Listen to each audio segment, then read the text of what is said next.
Okay. మీరు పట్టుపట్టి నితిన్ గడ్కరీతో మాట్లాడి Morampudi flyover తెచ్చారు. చాలా నిధులు తీసుకొచ్చారు. ఈఎస్ఐ ఆసుపత్రులు తెచ్చారు. అన్నీ తెచ్చారు గదా! మరి మీరు అనపర్తి నియోజకవర్గ ప్రజలకు ఒక ఎంపీగా ఒక హామీ ఇచ్చారు. నో హాల్ట్, నో వోట్ అనేసి. అంటే అనపర్తి రైల్వే స్టేషన్‌లో జన్మభూమి ఎక్స్‌ప్రెస్ లైన్ నేను స్టాప్ చేయిస్తానని. ఒక ఎంపీగా మరి ఎందుకు చేయలేదు? సరే ఎంపీగా చేయలేదు కాబట్టి ఇప్పుడు ఎమ్మెల్యేగా కన్వర్ట్ అవుతున్నారు మీరు. ఎమ్మెల్యే అభ్యర్థిగా మిమ్మల్ని కన్ఫై చేస్తూ ఇక్కడ మీరు ఇన్ఛార్జ్‌గా ఉన్నారు. అంటే ఇప్పుడు ఎట్లా మీరు ఎంపీగా వెళ్ళడం లేదు కాబట్టి నో ఓట్ అనేది అనుకోవచ్చా? ఇంకా అది హాల్ట్ ఉండదు, ఓట్ ఉండదు. ఒకటి చూడండి, ముకుందా జ్యువెలర్స్ తెలంగాణలో మొట్టమొదటి ఫ్యాక్టరీ అవుట్లెట్ మన కొత్తపేటలో ఫిబ్రవరి 14న గొప్ప శుభారంభం. నిజంగా నో ఓట్ నో హాల్ట్ అని మీరు ఏదో డిస్క్రైబ్ చేస్తున్నారు, కానీ నేను త్రికరణ శుద్ధితో తీసుకురావాలనేది నా ఆలోచన. Not only Anaparthi, even for Nidadavolu కూడా ఆ జన్మభూమి ఎక్స్ప్రెస్ హాల్ట్ తీసుకురావాలని అది ఆలోచన. ఇప్పుడు మీకు వందే భారత్ ట్రైన్స్ విన్నారు కదా? విన్నానండి. వందే భారత్ ట్రైన్స్ ఎంత స్పీడ్ లో వెళ్తుందండి మీకు తెలుసా? నేను ప్రయాణం చేయలేదండి. నాలెడ్జ్ లేదా? జనరల్ నాలెడ్జ్ సరే, 120, 130 స్పీడ్ లో వెళ్తున్నాయి. మామూలు జనరల్ ట్రైన్స్ ఒక 90 అట్లా వెళ్తాయి. 100 కూడా వెళ్తాయండి. సరే, యావరేజ్ గా నేను చెప్తున్నా. సో వెళ్ళినప్పుడు ఇప్పుడు ఉన్న ఎగ్జిస్టింగ్ ట్రైన్స్ కూడా ఎక్కడెక్కడ కొంత వీక్ ఉన్నాయో హాల్ట్స్ తీసేస్తున్నారు. ఇప్పుడు న్యూ హాల్ట్స్ ఎక్కడైనా ఇవ్వాలి అని అంటే ప్రైమ్ మినిస్టర్ ఆఫీస్ నుంచి పర్మిషన్ ఉండాలి.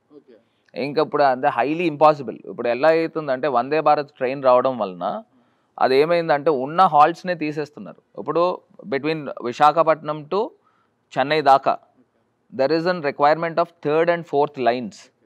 ఆ 4th లైన్స్ వస్తాయి, కానీ ఇప్పుడు ఉన్నాయి 2 లైన్స్ అండి.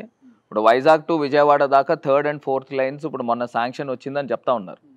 నేను కూడా 10 సార్లు కాదు 20 సార్లు మేము రైల్వే మినిస్టర్ దగ్గరికి వెళ్ళాం. ఈ అనపర్తి హాల్ట్ గురించి వెళ్ళాను.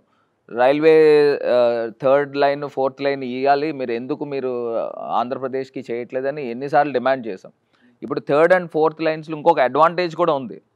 నా సక్సెసర్ ఎంపీకి కూడా మోస్ట్లీ డాక్టర్ గూడూరి శ్రీనివాస్ గారు ఇప్పుడు ఎంపీ క్యాండిడేట్. సో ఆయనకు కూడా అడ్వాంటేజ్ ఏమవుతుందని అంటే, నేను ఆల్రెడీ అశ్విని వైష్ణవ్ గారితో మాట్లాడి తెచ్చుకున్నారా? అది క్లారిటీ నాకు. సరే, ఇప్పుడు మనము eminent people, right person at right place ఉండాలండి. ఓకే, ఎవరికి రైట్? పార్టీకా మీకా? పార్టీకి, ప్రజలకి. ఓకే, ప్రజలకి ఎలా ఉంటుంది ఇంకా తెలియదు. ఆయన గెలవాలి నాకు తెలుసు కదా, నాకు ఆయన కాన్ఫిడెన్స్, ఆయన క్యాలిబర్ తెలుసు కాబట్టి. కాన్ఫిడెన్స్ తో ఇచ్చారా? జగన్ గారు నమ్మితే ఇచ్చారా? అన్నీనండి. ఇప్పుడు సర్వే ఉంటుంది, అతను పార్టీకి ఉపయోగపడతాడా లేదా, గవర్నమెంట్కి ఉపయోగపడతాడా లేదా, ప్రజలకు ఉపయోగపడతారా లేదా అనేది అన్ని యాంగిల్స్లో చేసి వాళ్ళని తీసుకుంటారు. సో ఇందాక కంటిన్యూషన్ ఏంటంటే, అశ్విని వైష్ణవ్ గారితో నేను మాట్లాడిన తర్వాత, ఇప్పుడు మీరు 3rd, 4th లైన్ తీసుకుని వస్తున్నారు, బాగానే ఉంది. సో మీరు గోదావరి పైన బ్రిడ్జ్ ఎందుకు తీసుకురారని నేను ఆయన డిమాండ్ చేశాను. డిమాండ్ చేసినప్పుడు ఆల్రెడీ ఆర్క్ బ్రిడ్జ్ ఉంది. ఆర్క్ బ్రిడ్జ్ దగ్గర ఇంకొక లైన్కి ప్రావిజన్ ఉంది. So there is no requirement అని అన్నారు. దాన్ని నేను కౌంటర్ చేసి, ఆర్క్ బ్రిడ్జ్ సిటీ లోపల నుంచి వెళ్తుంది, సో మీరు వందే భారత్ ట్రైన్స్ ఎందుకు తీసుకొస్తున్నారు, ట్రాఫిక్ తగ్గించేదానికి కదా, మళ్ళీ సిటీలోంచి వెళ్తూ ఉంటే మళ్ళీ ట్రాఫిక్ కంజంక్షన్ అవుతుంది అని నేను ఆయన కౌంటర్ చేస్తే హీ హాజ్ రియలైజ్డ్ అనమాట. So there is one more requirement of bridge on Godavari river. So నేను ఆ గోదావరి రివర్ ఇచ్చినప్పుడు దానిపైన రోడ్ కూడా ఇవ్వండి, రోడ్ కమ్ రైల్వే బ్రిడ్జ్ అవుతుంది అంటే ఆయన లెక్కలు వేసుకున్నాడు. ఇది 4.2 కిలోమీటర్స్ అవుతుంది, కిలోమీటర్కి నాట్ లెస్ దెన్ 1000 కోట్లు అవుతుంది, ఇంకో 4500 కోట్లు అవుతుంది అనమాట. We have to go to prime minister to get the permission అని. సో మొత్తం మీద మీకు కావాల్సింది ఇంకో 2 లైన్లు. ఇంకో 2 లైన్లు వచ్చేంత వరకు మీరు ఇచ్చిన హామీ నెరవేర్చలేను అంటారు. అయితే నెరవేర్చలే కాదండి, ఇప్పుడు ఇండియాలోనే ఎక్కడ కొత్త హాల్ట్స్ ఇయ్యట్లా, అదే సార్ తీసేస్తున్నారు. So it's a policy matter.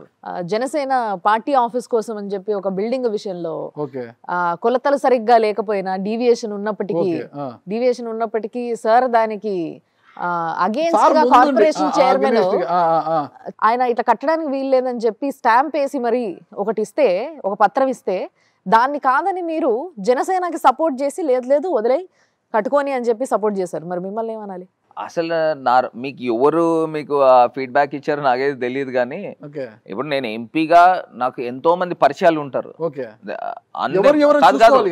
నేను ఇప్పించానని మీరెందుకు అనుకుంటున్నారు? బయట అదే చర్చ జరుగుతుంది. ఏం చర్చ జరుగుతుందండి? మీరు అట్లా కాదు, నేను అలా చెప్తున్నాను. మీరు అది ప్రూవ్ చేస్తే నేను ఇలా బహిరంగ నేను సారీ చెప్తాను.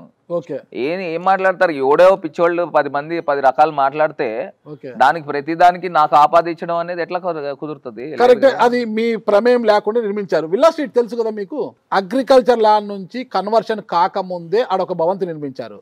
దానికి రెవెన్యూ అధికారులు కూడా ఒక బోర్డు వేశారు. ఇది అనధికారంగా నిర్మించారు, ల్యాండ్ కన్వర్షన్ చట్టంకు వ్యతిరేకంగా ఇది చేశారు కదా. మరి ల్యాండ్ కన్వర్షన్ వ్యతిరేకంగా చేసిన ఆ విల్లాలో మీరు ఉగాది పుష్కరాలంట, ప్రైవేట్ కార్యక్రమాలంట నిర్వహించుంటున్నారు కదా. అది కరెక్ట్ అంటారు ఒక ఎంపీగా మీకు? నాకు తెలియదు అసలు అది అగ్రికల్చర్ ల్యాండ్ కన్వర్షన్ జరిగిందో లేదో నాకు తెలియదు. పెద్ద బోర్డు పెట్టారు కదా రెవెన్యూ అధికారులు బయట. నేను చూడలేదు.